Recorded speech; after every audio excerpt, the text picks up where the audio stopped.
whakarongo ki te tangi a te korimako. Kōrero flowing out the hook of force. Kaupapa relevant, kaupapa out of bounds, kaupapa exigent, kaupapa paramount. Nā kona whakapiri mai ki te kaupapa tino whakahira hira whakarongo pi kari kari mai. Hare hare mai, o Taringa hare hare mai. We gotta gather up close everybody. Gather up close everybody. Kani move that body. Kani move that body. Kāria kina te kupu whakahei ki runga ka haka taringa ki raro. Ane e mihi atu nei kei ngā iwi Kauku Rangatira nau mai hoki mai ane ki te punua pāho. O taringa e whakapāho atu nei i te bustling metropolis piki auahi o Te Awamutu. Snowman Te Puaheiri has got the Māori. He's in Te Pokapui te rānei. I'm coming at you from Te Kāinga e te whānau. Nau mai hoki mai. Tēnā koutou katoa. Tēnā koutou katoa. Yehu! Me ngā mihi ki a koutou te māngai pāho. Irirangi te motu tēnei ka mihi tēnā kōrua. Tēnā koutou. O tira, e nā whānau, e nā rohe, kua pā kinotia nei e te huri pari roto i e nei rānei, tēnei ka mihi tēnei te kupu aroha kia koutou o tira nā whakaaro ki te hunga i riua e te ringo waitu wā. Hui anō rātou ki a rātou, tātou ki a tātou, ngā kanui ora, tihe Māori ora ki a tātou katoa. Māori ora, tēnā koutou. Māori ora! Pehe a koe te tai? E pai ana. E ora ana, tātou noho ora nei. E ora ana, and you know, ngā whakaaro ki tō tāua hoa, ki tō tātuhine ki a kaurangi. Ai. Whakawāte a koe te rānei kaurangi, kia aro koe ki... Ai. Karewe ki ake, hea tō aronga engari, kia aro koe ki tāu e aro nei. Ai, tika, kia tō whakariterite. Hoino ki te wā ka puta ai tēnei, ko tūke, ka tū rānei ana ia i taua wā tonu. Ana. Nō reira, e te whānau, anei, kia kotahi atu, kia hori pū atu, ne? Ai. Hori pū, kei te mara koutou, straight to it, hori pū, hori pū, ki te kiwaha. And, you know, e hangai ana tēnei kiwaha ki ngā mai haka. Ai. Te mura o te ahi. Kia ora, te mura. Te mura. Te mura o te ahi. E mura. Nā, ko te mura o te ahi i ona horopaki e kōrero ana mo te i taua wā tonu, ne, na heat of the moment. Ai, koia. Ne? I te mura tonu o te ahi, in the heat of the moment. And there are times when ko te mura o te ahi e kōrero ana, he hano e tehi tikanga o te mura o te ahi. Yeah, ko tētahi mea kei tō aro i taua wā tonu. Yes. Taku whakaaro tuatahi ki ngā hoia, i haere ki te mura o te ahi. Yeah. I haere ki te pakanga, in the heat of the battle. Koina. Nā, ara tētahi atu, ai ko te pakanga, nō reira ko nā mahi kia tū matauenga. And could be other times too, you know, i puta tērā whakaaro i te mura tonu o te ahi. Ai. That thought came out right in the heat of the moment. From the hip. Shoot from the hip. Nō reira, kuira te kiwaha, te mura o te ahi. Te mura o te ahi. Kiwaha. And tū, mo tana, hea te hāngaitanga ki te kapahaka e tai. Ko te hāngai, tana hāngai ki nā mai haka. Ko te mura o tawa ahira, e kōrero ana te nuinga o te wā mo ngā mahi whakataitai. Kia ora. Yes, so we're talking about competitive kapahaka, and again, this will be used, this metaphor, te mura o te ahi, talking about the heat of battle in regards to tauma heke whakataitai kapahaka. Kia ora. Koia. Ana i runga e tērā, e te iwi ko tā māua i tēnei rā, he wānanga, i tērā atu taringa. Ai. I paku kōrero tia i e mātou te puka nei He Tohu Whenua Rangatira. And it's like a kapahaka dictionary. Ai. Yeah, compendium. He puna kupu glossary. Yeah, he puna kupu, ai. That Te Matatini put up some years ago, and there were lots of people who compiled the kupu. Me etahi rerenga kōrero. And over the years, it's grown. And ko tā māua ko te puaheiri i tēnei rā, he tīpako i etahi o ngā kupu kei te puna kupu. Ai. So at the end of the puka is a glossary.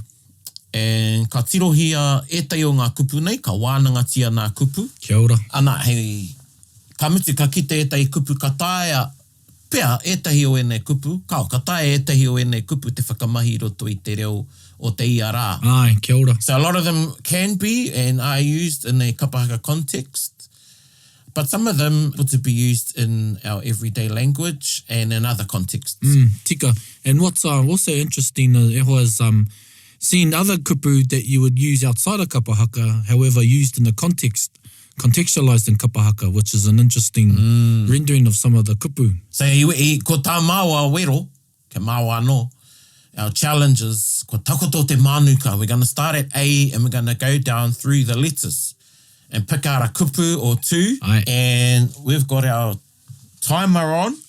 Why are we getting timed? We'll see if we can get all Mai poka the noa way. nā praone e hoa māna reira. Anei tātou, anei māwatai I te muro o te ahi. O ka hauna e nei. Yeah, whakatau I tērā I te mura o te ahi. We made that decision in the heat of the moment. Go back to mura o te ahi. Oh, sometimes you do what do you call it when you buy something without really considering it? Ai. What do you call that? Impulse. Impulsive. Yeah. I hokona tērā I te mura o te ahi. Anyway, I mau e tīmata e tai, and we're starting at te kupu A, e te whānau, and man, ngā kupu tawhito. Ai. A lot of these kupu are words, as I said, we collected and gathered from exponents and compiled them into this glossary, and we're going to go down the list and start with A and pick out maybe one or two words from each letter. Oh, he nui ngā kupu e timatana ki te A e pai ana ki au. Me autahi. Hono, ka kite au ko te kupu ainga. Pai tērā kupu. Koina. Ainga mai ana te tū a te rōpū. Nō rere, Koina. he kupu āhua tērā. Ana. Ana. Koira te taikaha o te rōpū. Pai. That is the force of a group or an individual performer.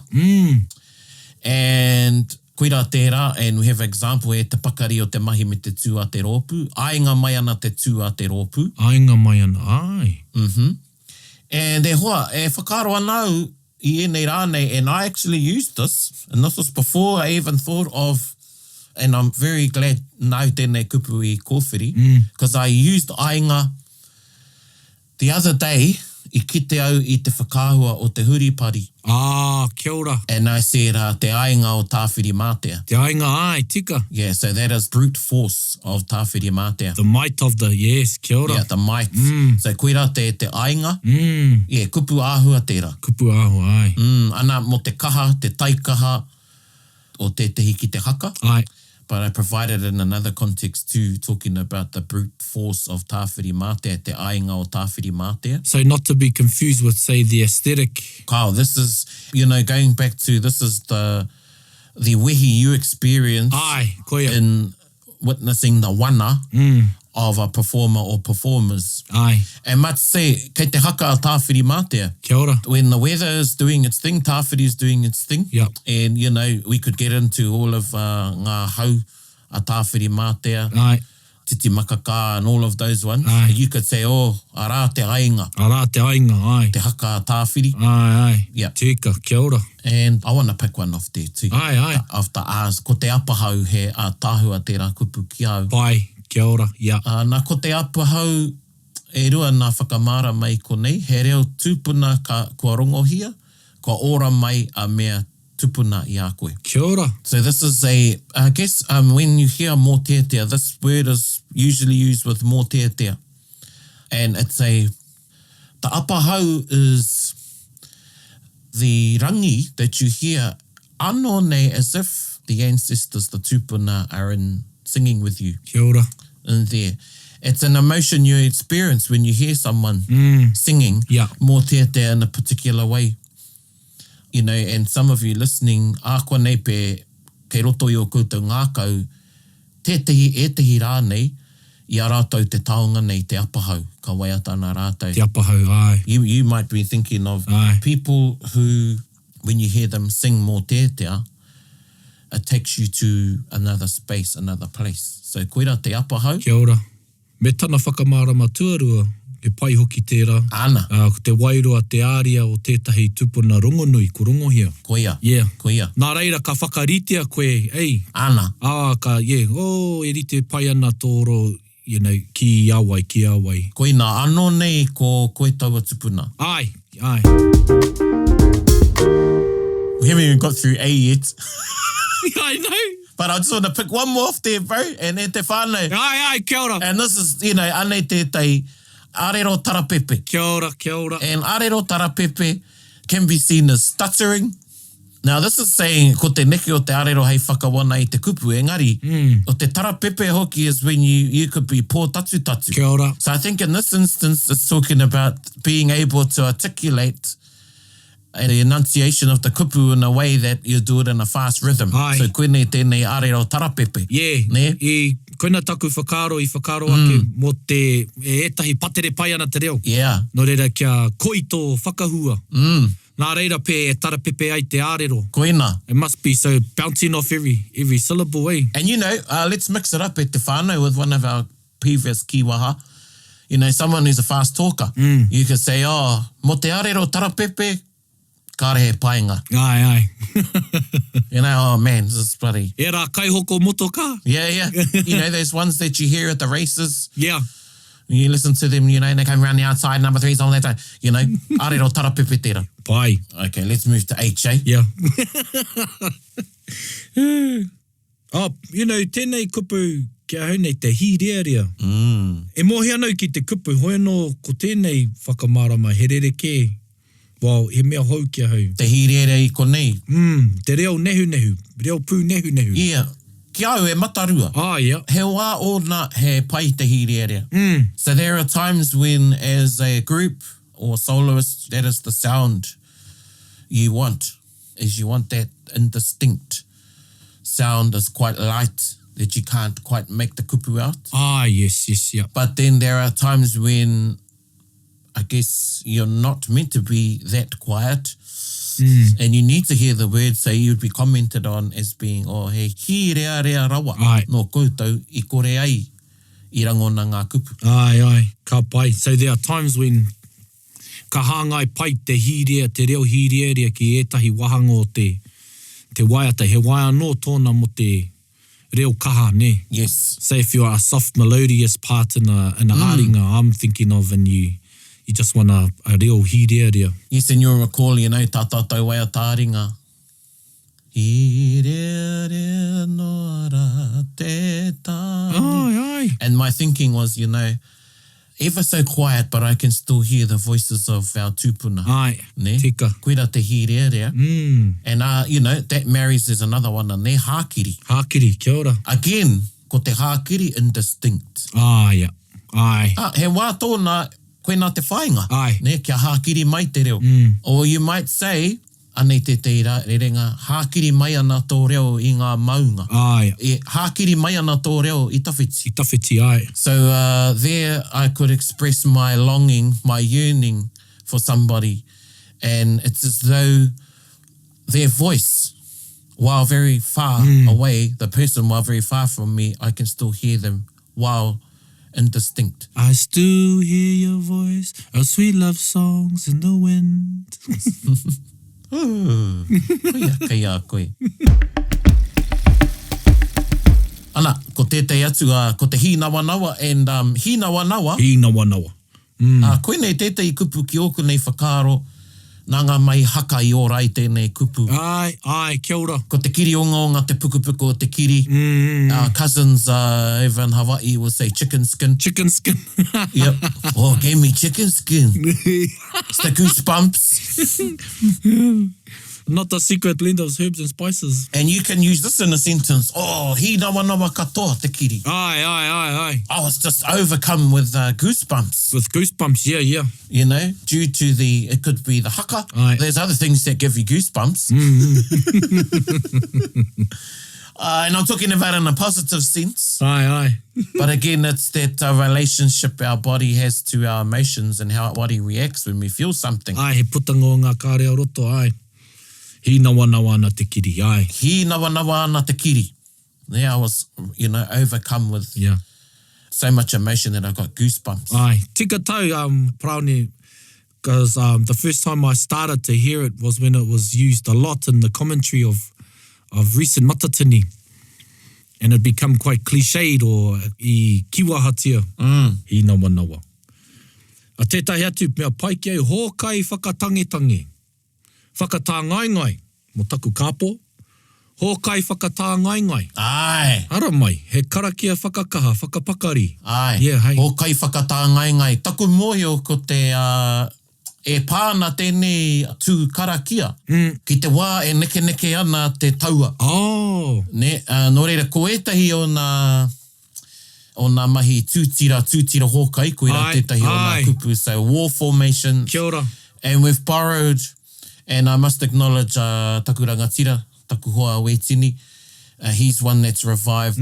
Well, I know he teaches them in Mātarai and he teaches the words. And some kapaka are lucky that they've got those kupu that describe the particular formations. Formations, eh. And ko te mea tino mōhio te ana ko te kawau maro. Kawau maro, ai. Or te kuru tau. So that's your, flying ducks. The flying V. The flying V e te whānau.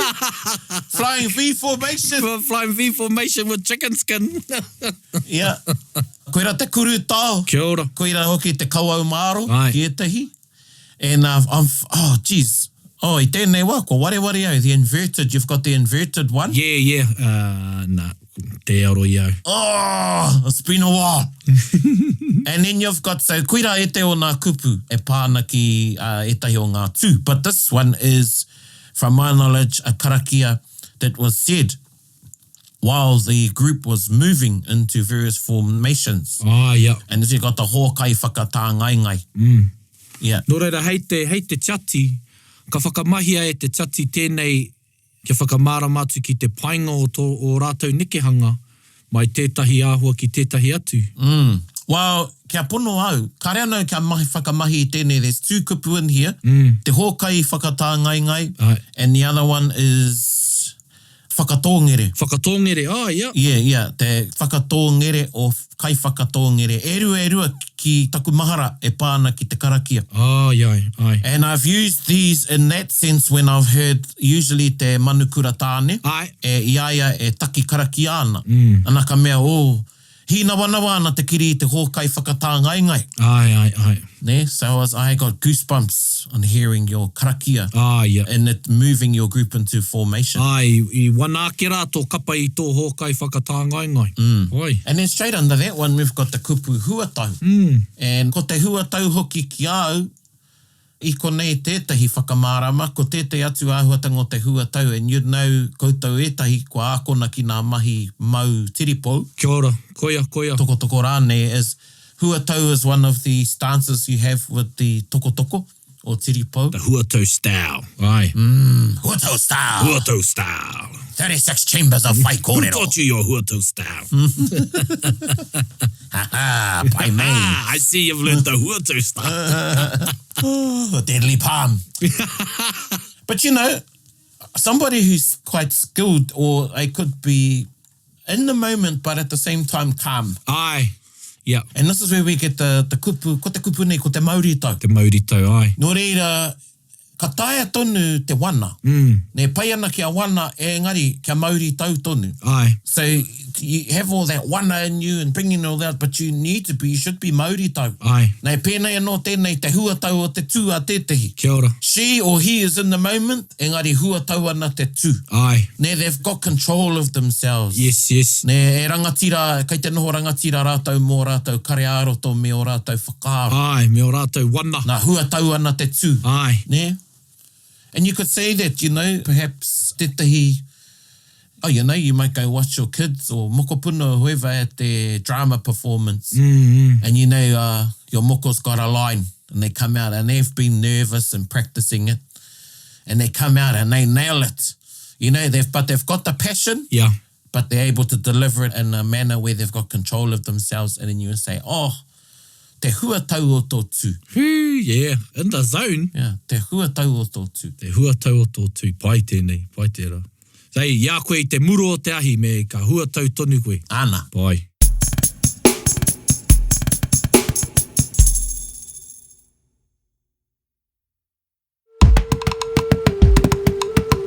Now, e te whānau, so we did pretty well because in H there's like 15 words. Yeah, he waimare e pia no koutou, he rite tō māua ko whiringa mo te A, so that's why we're at the E now.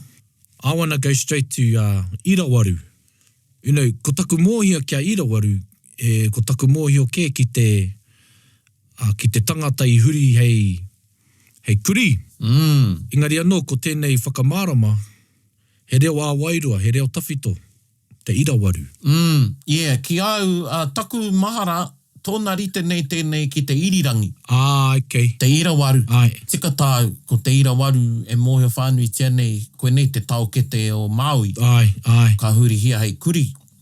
Engari kone ki ko te irawaru, he reo wairua, karangona, he reo no tā uki. So this is an ancient, and this is in the same line. Some of these words, you know, whanaungatanga nui, so ko te irawaru, he whanaunga tōna ki te apahau. Ai. Ko te irirangi o na wāra, he pai, I o na wāra kaori te pai. Ai. Ne? Hea te wā kaori te pai, o hea ngā wā, yeah. When the irirangi, so again, the irirangi is a spiritual Ai.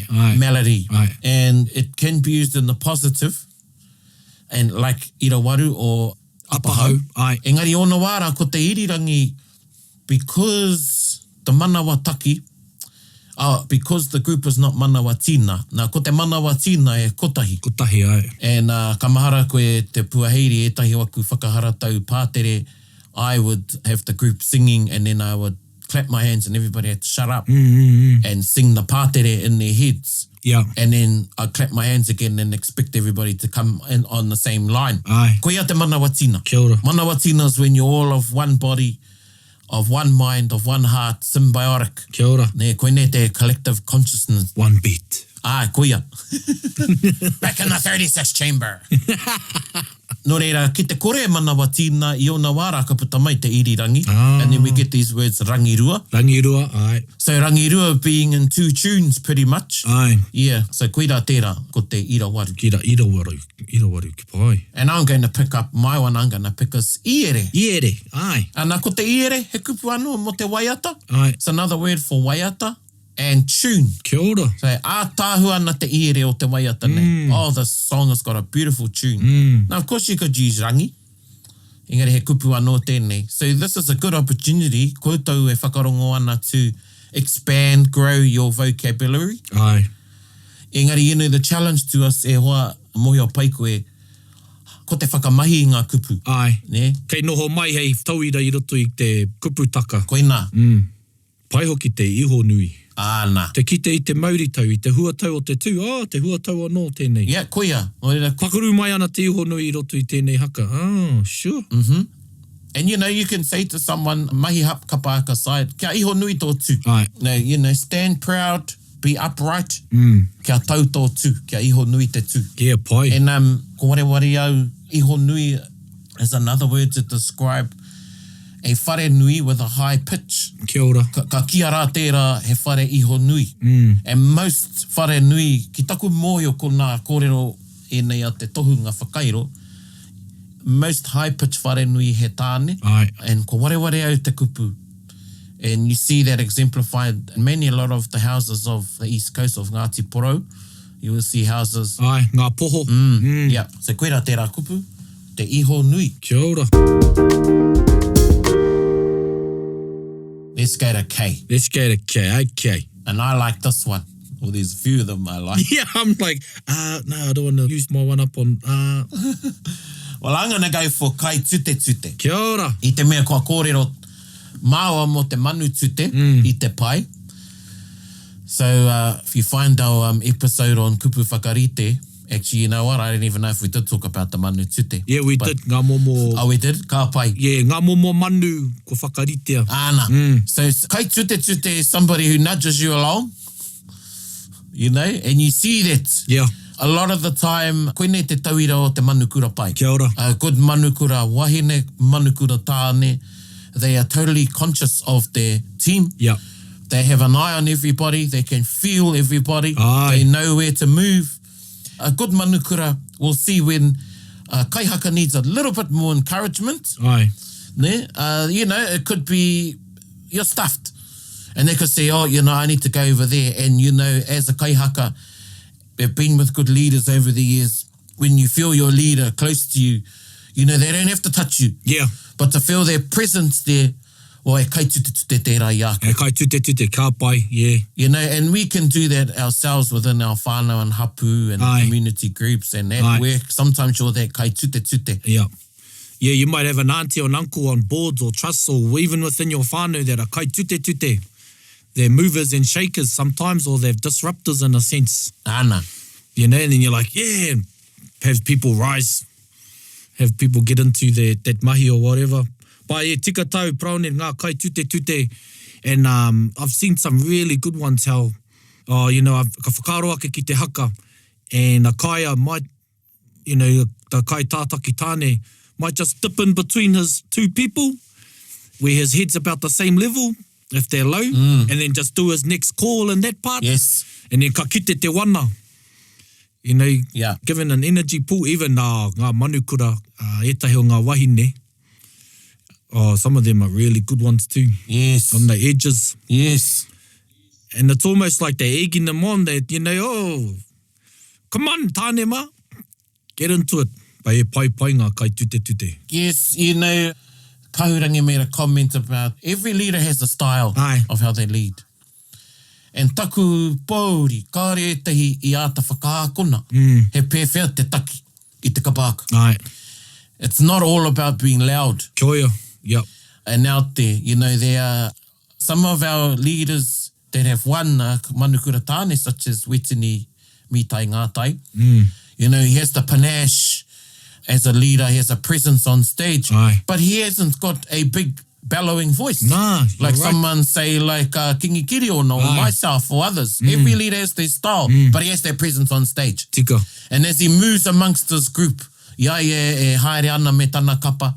And that goes right back even to when he led with Tuhaurangi Ngāti Wāhiao back in 1988. He has that presence on stage. So, he rere ke ngā ahuatanga o ia kaitātaki. Kia ora. But a lot of our kaitātaki, I don't think they're actually taught how to be a kapahaka leader. And some of it comes, a lot of it comes with experience, of course. Yep. But I think there needs to be some guides there. Engari, I whakaako nau etahi. I au i te arawa he pēwhea i te kapahaka. Pēwhea tō kawe i a koe i waenga i tō kapa, how you move amongst your group. All those things, yeah. So, koe nā ngā whakaro e pupu ake ana. Yeah, pai. We could go on for this. I think there's another kōrero, but yeah, pai tēnei. Especially the moving around time. Huatau, te huatau. Just because I like the look of this word, kikototo. I knew you were going to pick that. Well, i te... Kikototo. How rānei te... And I can imagine, rongoa nau i a koe pou. Karau moe me nau tēnei kupu. Kikototo. Te miharo atu. Te aroha atu ki tētahi wahine. Tāne rānei mai tawhiti. Okay. Yes. Kei te kikototo hia koe e te hunga mataki. Hea, pewhia tō whakapākea i tērā, te kikototo. Te kikototo hia koe. So ka paingia koe te hunga mātaki. Yes. Yeah. I don't know. You're pined for? They're fangirling over you? Fangirling, ai. Ne? Koe nā pēr? I roto i Ngā Kupu o Mohua nei e te Haka crush, ne? Yeah. Ai. Okay, kikototo. Pai. Ewa, pai ake te kikototo i te Haka crush. Ko ei tō kikototo. Kore tae te whakahua. He nui. Nā, ara te kupu e hoama, kikototo. Here's two, anei e tai. I'm going to finish with these two. Te reo korohi and te reo koroki. Kia ora. And this is the voice of te wahine, and it's te reo korohi, not korihi. Is it there? Is korohi there? It's korihi. That's another one. Hei tā tēnei. So we've got koroki and korohi. Kia ora. And the korohi is te reo o te wahine, and the koroki is te reo o te tāne. Kia ora. Kamatu pia. And, i tōna wara, we only had two, registers. Hiro toi te mō tētea. High one, low one. Ai. Engari, Korohi and koroki. Same tune, different octave. So, kia kaua e rangirua. Pai era, korohi, koroki. Let's move on there, tai. Ai. Ko ke tāua ki te M. Ai. Wa māku te manu mi reirei. Yeah, e rawe tērā. He tū whakahihi. He rite ki te manu tāne e ti emi mai ana. Pai. he manu mi reirei. Yeah. Manu mi reirei tōna rite ka tātaki ana I te haka. Pai. Yeah. So, you know, ako nei, ko e tika ana tēnei kupu mo tētahi momo kai haka. Hey. Ai. You know, they're flaunting their stuff. Flaunting, ai. You know, on stage. Ai. Manu mi reirei. Manu mi reirei. And you can say that about somebody in their everyday life, perhaps. O te manu mi reirei rā. Ai. Whaka mutu atu. Ai. Pai o te hutu. E whaka... Ana kaka. Koina, e harai te mea whakahihi tēnei. O ako nei pia, you could use it like if they're being OTT. Engari ko tēnei, you know, e whakātu mai ana I tō rātou tau, I o rātou mōhiotanga ki tā rātou e mahi nei, kei te he manu mi reirei. Ai, tika, ke pai tēnei. Ka whakaaro ake ki tō tāua whaia, hine uirangi. He manu mi reirei ia. Ai, tika. You know, wana whakarākei, mo e rātu mea wana ringi katoa. Ana. Hea te tai mea pai ki a koe tai. Anei, ko tētahi, and this is for us to be mindful of. Kia kaua ngā kupu e motu. Kia ora. And we're not talking about motu you stick in the boil up, people. He pararahi te motu? He pararahi. The boil up ones? Do they have to be flat to be motu? Or do you... Well, I don't know. That was the only word we had was motu. And then later I learned kini. Ai, he kini. Which was, you know, the way I think it was the pinch of the dough. Ai. Anyway, te iwi, ko tēnei motu is about the words being... Ako nei pe he kāwhaki rawa, so you're going too fast. Ai. You know, and kāwhaki can also mean to be snatched or kidnapped. Ai. So if you think about it in that sense, kāwhaki ana ngā kupu, ka motu ngā kupu. Ai. Because you're going so fast or you're out of breath, you know, the words are all cut up. Oh, is it like when you count fast and you sort of take a breath and you like only lip the middle number? So you go 1, 2, 3, 4, 5... 8, 9, 10, 11, 12. Is it like that? Or Yeah. Like you're taking a breath while you're singing, and so there's a pause. You know, either the front of a word or the end of a word gets missed. Yes. Hey, ka mutu ngā kupu. Ka mutu ngā kapa. So those, koina pia te kohe te nui o ngā kapa, hey. Start on, koina te kupu tuatahi, me timata I konei. Ana. But people are starting a word after for timing and stuff. Kia ora. I always thought it was, you know, etahi, ko te he o te whakahua, pēnei ngā kupu, compound words, ne? Whakaro ki te kupu a tāhua, and if it was cut up wrong, ata ahua. Yes. Atahua, o tapa hia ngā kupu. Pai. Are we going to make it in? Motu. Te N? The N? Yep. Kau e nene hawa te tū. Yeah, pai tēnei. Nene hawa. Kau e nene hawa. So nene hawa, ko te tū kore kiko, ko te kore hau, and here's a sensitive word e te iwi. Kore take. You can't use kore take these days on the judging form, but you know, taku kōrero ki e tahi, well, kia Timoti really, he says, ka rena kai whakawā I mua, ka re rātou I mataku. Ai. You know, te me mataku, engari, you know, me ka re whai kiko o wau ka kia e kore take. Yeah. Oh, well, ko pai nai nei anei tētai atu kupu, nene hawa. Ana. Nene hawa. Nene hawa. So, you know, nene hawa, you could be actually, this is to my knowledge about your stance. Okay, yeah. Ne, so you know, we talked about spaghetti poi the other day. Ai. This could be a spaghetti stance. Kia ora. It's lacking any... Oomph. Koina hoki. You know, I don't want to say lanky, because, you know, some people are lanky, but they're not nene hawa. Yeah. Nene hawa is when you're lacking any oomph. You're not solid in your stance. Yep. Also, you could be showing you're not confident. Yes. Ne? Or a lackluster attitude, perhaps. Where you're not really putting anything into it. And... Koira te nene hawa. Pai. Let's do one quick one. Yeah. Because we're in o. And the opposite of nene hawa is o whakauaua. O whakauaua. Eish. O whakauaua ana te tū. Ai. Ne? O whakauaua ana. So you're showing all your uaua. Ne? But this is a strong stance, you know, and again, it's a presence. You feel the presence of one who's standing in their performance as well. Straight above that, just quickly, is o whakahi. O whaka. And this is how your face comes to life to animate the kupu. Pai. That's all. That's all. That's all of it. Oh. We got P, T and W. Yep. Kai a koe tētai no te P. Ka pai. Pekerangi. Pai e mea pau kia hau. Reo teitei o te wahine. Ana. Again, you know, some of these kupu, they have their origin in mōtetea, but we've repurposed them and we use them in other areas. So you refer to sopranos, and then you've got descant, you know, so koene te kupu ka whaka and tōiri. Ai, tōiri. Engari ko te pekerangi, koene te reo teitei. Ai, kia ora. I te reo waiata. Pai. You know, koutou mawhius are starting to tutor, you wanna, you know, ane he rautaki reo pia mo tō koutou kapa. Kia whakamahia ai enei kupu I roto I a koutou whakaharatau. Kia Māori ake ai tana whakamahinga ai. Koina hoki. Exactly. You know, instead of using the same... Yeah, koene te wero ki te hunga haka, and kawako nā pakeke anake, engari, a konei pia koutou ngā pauako, ngā kura, kohanga reo rā nei. Ai, koia.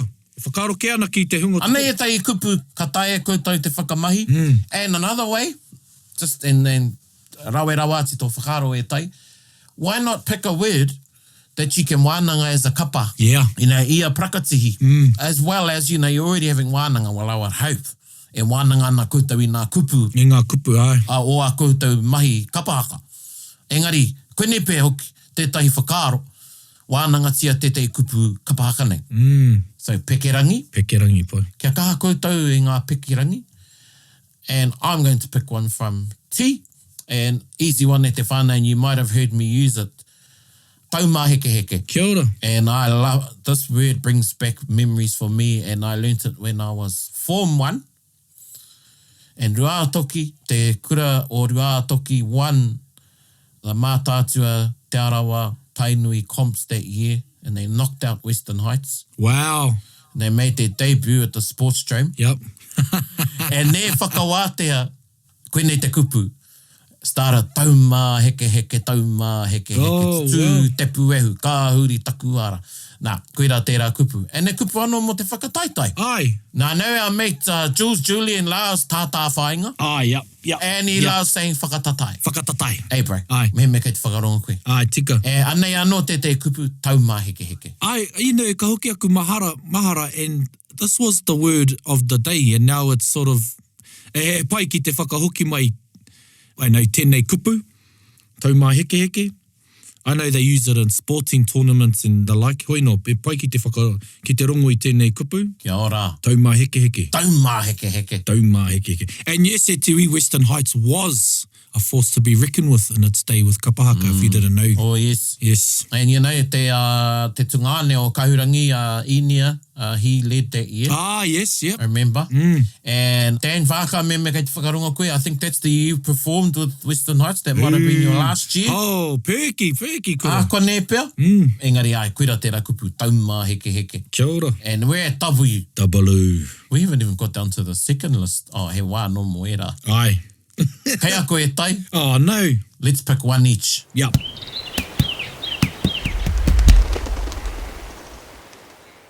Ka māku te kupu whakapī. Whakapī. Whakapī. Korea te taniwha. Tērā te whakapī o te moko tāpiri I roto I tēnei whakaeke. Pai. Koina. Koina te nekehanga anō nei, he moko te tangata, he ara nei, te whakapī. Te korea te taniwha, it says here, so however you imagine a taniwha moves. Ah, yeah. I don't know, kei a koe, how te ahua. Yeah, koina. And the whakapī too. Koina. A whakapī too is also, is a whakai. Oh, I think getting it mixed up with a type of pūkana. Ah, yeah. But yeah, koere taku moe, ko te korea te taniwha. So, you know. Yeah, the slithery. Yeah. Well, everyone's, you know. Yeah, what's your taniwha? Kei te, what's your taniwha? Wandea, koina hoki. Ai. Not all taniwha are ferocious. Yes, not all are slithery. Mana. Anei tāku, ko te whakatautau. Kia ora. So whakatautau, tino hanga ana tēnei kupu ki ngā mahi haka. And, you know, some, from what I've learned, some wāhine would be given the job to be the whakatautau in the item. Ai. So this is different to the hako. Ai. Where the hako's job is to have a good time. Yeah. I don't want to use the word clown. Yeah, I don't want to use jester either. No, or jester, but they're there to take some attention away. Yeah, yeah. To divert, I guess, during the haka. And then in the whakatautau is different in that they predominantly hold, there to dramatise Ah, kia ora. the waiata or the haka. And usually this is the role of a wahine or some wahine. And whakatautau, they're to dramatise. So they're a bit more, everyone's at the action, but they go, he taumata anō. Yeah, he mahi anō tā te kai whakatautau. Pai. Ne ka ki au pai ngā mahi whakatautau. And, you know, it says here the manungangahu. These are the women that stand at either side of the lines or and at the back. Sometimes the whakatautau is happening in the motetea, in the ngiri. Koe nei te whakatautau. You see it, it's spontaneous. Ai, kia ora. Kia ora. Whakatautau. Ana. Pai tērā. And you know, I'm thinking of examples I may have seen now. So it makes me want to look at some past brackets or even what we may have on the finals tomorrow. Well, yeah, you know, if you search te Tangihango Apira Nangata, and there's a couple of ope that come on, some of those black and white footage, some of them of Tūranga Waiwai, Hui there. And you'll see you have a kapa regiment coming on. And there might be one or two wahine that much more animated than the rest. Ai. Koira te whakatautau. You know, e tai, hea te take kaore tātou te iwi Māori e pērāna i enei rā. He whakamāno tātou i aha rānei. You know, I'd love to see it. And, you know, yeah, ka whakaro ake, you know, just start doing it or what? Ka kitea e te pauako nā pūmanawa i roto i tētahi ka mori-moria. Yeah. So the pauako, and you know, me tūpato au, and not taking anything away from our pauako today, but kapahaka is a beast, or competition is a beast. Ai, tika. Ne? And a lot have not been exposed to kaumātua who could haka. Ai. I have had examples of seeing kuia of koroua, whakatautau nei, haka nei, hako nei, huatau nei, hikareia nei, all of these words here. Marae hoki nei. Yeah. So he pūmanawa tēnei. It can't be taught. Kia ora. Ai. Something that a kaihaka has. And a pauako has an eye for it. And they will nurture them and they might give them some things to help them along. Yep. But really, ka waiho mā te wairu e kawe. Ai. Ka waiho mā te wairu e kawe. Bit of a licensing too, eh? Koina hoki. And if you've been brought up to haka and brought up around haka, and not just that, but tikanga. Ai. Ne, then you know the movements that are appropriate. Kia ora. Yeah. Yeah, a lot of it goes by feeling. Ai. Ne, you see some whakatautau, etai mai whakatautau, they're only doing one or two actions. But it's how their body moves, it's how they use their face, te o whakahi, it's the o whakaauaua. O whakai, kia ora. Te iho nui, all of that, it all comes into play in a beautiful rhythm. Kia ora. Getting a bit fired up here. Yeah, you know, that's what I mean. Oh, me tēnei ei, mea whakawana nei i au, me aku whakaro. And tika tau, competition is a beast, and you know, with, like you said, high consideration for what our kapa do, has been treading on the line of being too regimented, where that stuff's taken out for the sake of competition. Ana. Those are one of my considerations. Hoino. Well, we got through our list there, tau. Aye. But we'll get a link here te whānau and put it up there. Hey, this is what a gift. Kei a koe te tikanga. Aye. Ne me koutou ka whakamahi i ngā kupu nei. Tika. And I'm saying that because this is what we've said to many past kaiwhiriwhiri over the years. Some kareratau pirangi pai ana. But e kupu kei konei, and probably ki te kore pai ngia e koutou te au haka, tēnā kimihia e haa koutou ake kupu. Aye. Me tohe kei a koutou ki e nei kupu. Tēnā hahua mai whakamahia, whakaorati. Kia ora. Well, kia huri ki te waiata o te wiki. And I think, let's go to one of our Matatini waiata, of course. Ko tā tātou waiata i tēnei wiki e huama, it's a bit of a classic. Actually, it's not a bit of a classic, it's a classic, full stop. Koinei te whakaeke o te waihirere i te tau 2002, te piko o te mahuri. Well, I've chosen this one because of ngā pekerangi te huatau o te tū, me te reo koroki, me te reo korohi, i rangona i tēnei whakaeke i tēnei tau. Nō reira whakarongo mai.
He nawa ana te kiri.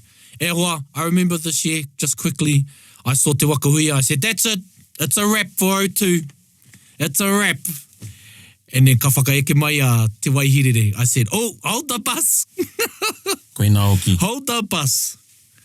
And I still think it's one of the greatest examples of controlled singing, you know, of power and tune and beauty. Yeah, bueno, I can go on. Ana, e me taku tautoko.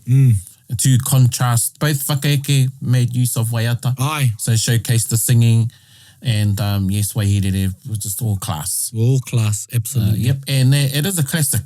Tērā, and you know, to think that kua hipa te rua te koutou. Tika, ai. Mai tērā waha. Ai. 2002 tērā whakaeke. Tika. Hoi anō e mihi ake ana ki ngā kapa katoa I roto I ngā tau. Ai. I tū ai te Matatini, me rā hoki o ngā kapa huri no I te motu, kāore I tū, engari me kore ake koutou e tū nei te kaupapa. Kia ora. So big ups to all kapa haka through all the regions who participate in the regionals to send their groups, and some of them, you know, they haven't been to Te Matatini yet. Ai. So I'm taking it back to the roots level with, you know, a lot of our kapa haka out there in the regions. They're there because without the regions, we would not have a Matatini. Tika. And they turn up every year with their kaupapa. You know, Koe nā oki. some of them are kaupapa teams, and to all the whānau, the times, the sacrifices made, and, you know, in the tribulations they were experienced at this time. E mihi ana me ngā whakaaro nui ki a koutou. Ko ia. I runga I tērā e te whānau e mihi ake ana, ngā manaakitanga nui ki tēnā o koutou, ko te aroha tēnei o māua o tira o mātou o Taringa e rere atu nei ki a koutou, nohoro mai raro I ngā manaakitanga a te wāhi ngaro. Tēnā koutou hei ko nā mai rā. Hei kona. Bit whakaronga pi kari, gather up close everybody, buddy. Taringa. Yeah, tahuri mai ki o, whakarongo ki te tangi a te kori mako, korero flowing out the hook of force, kaupapa relevant, kaupapa out of bounds, kaupapa exigent, kaupapa paramount. Nā ko nā whakapiri mai ki te, kaupapa tino whakahira, whakarongo pi kari mai, hare mai, o Taringa, hare mai, we gotta gather up close everybody, gather up close everybody, kani move that body, kani move that body. Taringa, he mea tuku nā te wānanga o Aotearoa, ā, nā te māngai pāho me irirangi te motu I tautoko. To listen to more episodes, search for us on your podcast app and subscribe, or follow us on Instagram and Facebook. Taringa. Whakarongo mai.